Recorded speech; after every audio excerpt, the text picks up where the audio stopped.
Salut à toutes et à tous, on se retrouve aujourd'hui pour découvrir le format de fichier KML. On va voir ce qu'est ce format, à quoi il sert, où on va le retrouver et comment le rentrer dans QGIS. Donc tout d'abord, un fichier KML, ça signifie Keyhole Markup Language. Et la traduction, ça pourrait s'apparenter à langage de balisage Keyhole, qui signifie trou de serrure. Donc ça, c'est le nom de la société qui a créé cette technologie. Et trou de serrure, c'est en référence à la manière dont on peut regarder la Terre à travers une serrure numérique. Voilà, pour la petite anecdote.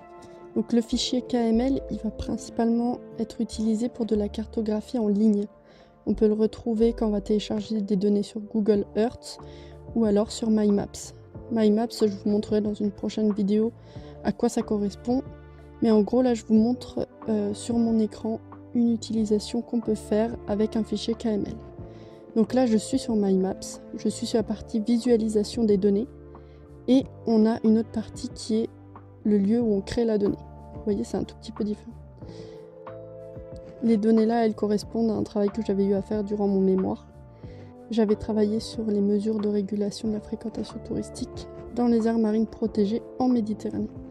Pour cela, j'en avais sélectionné certaines, j'avais fait des entretiens et à la suite de ça, j'avais créé des fiches et le but était de pouvoir partager cette cartographie en visualisation grâce à un lien. C'est pour ça que j'étais passée par MyMaps et que je n'avais pas fait une simple carte sur QGIS.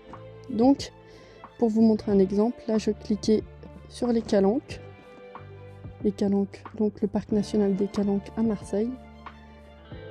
J'avais les informations de ma base de données, je peux cliquer ici pour aller sur le site directement, Calanques Parc National, voilà. Et j'avais fait sous forme de photo pour pouvoir intégrer des fiches. Donc cliquez ici pour visualiser et faire défiler sur la droite. Voilà les fiches, j'avais mis une carte, etc., etc. Donc vous voyez, avec de la cartographie en ligne, déjà c'est plus simple et en plus on peut visualiser la donnée. On peut la travailler. Là, c'est toutes mes aires marines protégées sur lesquelles je travaille. Voilà, donc sur MyMaps, on travaille avec ce mode édition. Enregistrer, annuler. Et après, j'avais choisi, du coup, de tout laisser sur le même calque. Et là, pour vous montrer, je vais exporter au format KML. KML et KMZ, c'est pratiquement la même chose. En fait, KMZ, c'est une version compressée où on va avoir du KML dedans. Alors, gardez vos données à jour avec un fichier KML de lien réseau. Moi, je coche pas ça. Ça peut être bien, mais comme là, c'est pour l'exemple, je vais pas cocher le lien. Hop, export dans un format KML au lieu de KMZ. Toutes les icônes ne sont pas compatibles. Télécharger. Voilà, donc on voit ici que ça s'est téléchargé. Et maintenant, on va aller dans QGIS pour les rentrer. Comme ça, vous verrez comment on rentre des fichiers KML dans QGIS. Me voilà dans QGIS. Donc, je vais avoir plusieurs options. Je peux faire couche, ajouter une couche. Et là, j'ai les différents formats qui sont écrits à côté. Donc, moi, c'était une couche vectrice. Et là, ça me demande où est-ce que je veux aller chercher mon fichier.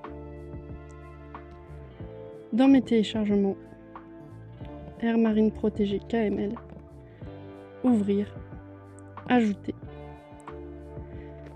Ça me demande si c'est bien cet objet. Oui, je fais ajouter, fermer. Si je fais zoomer sur la couche, le temps que la carte charge, mais je retrouve bien mes aires marines protégées partout. Maintenant, on va voir si les données se sont bien rentrées de la même manière. Voilà, donc j'ai mes informations. Par contre, je pense, voilà, les photos n'ont pas suivi. Donc ça ne m'étonne pas parce que c'est quand même lourd à transporter d'un fichier à l'autre et je crois pas que le KML prend en charge les photos. Donc, je n'ai pas les photos. Mais c'est pas grave, je garde là les principales informations de mes données. Site officiel, je le retrouve ici, gestion, etc. etc. Voilà, GX Media Links, ici nul, ça n'a pas pris en compte. J'aurais pu passer directement par le dossier et le faire glisser. Donc, je passe par mes téléchargements, je prends mon fichier et hop, je le fais glisser comme ça. Et vous voyez, je gagne une étape. On me demande directement les objets ajoutés et ils sont tout aussi bien rentrés que les autres. Voilà, donc là vous avez vu qu'est-ce qu'un fichier KML, quelle utilisation on peut en avoir, pourquoi il existe, comment le rentrer dans QGIS. Et pour le modifier, maintenant, c'est exactement la même chose. Vous avez votre fichier KML qui est ici. Vous pouvez, d'ailleurs je ne l'ai pas dit, mais vous pouvez faire clic droit, exporter, sauvegarder les entités sous. Et là, vous pouvez choisir un autre format, sRichified, pour l'avoir en SHP plutôt qu'en KML.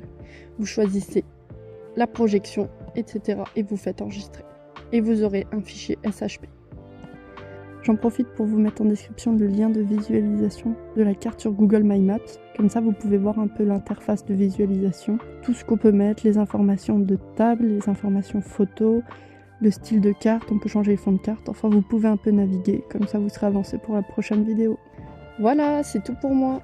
Et bah d'ici là, bonne carto et ciao!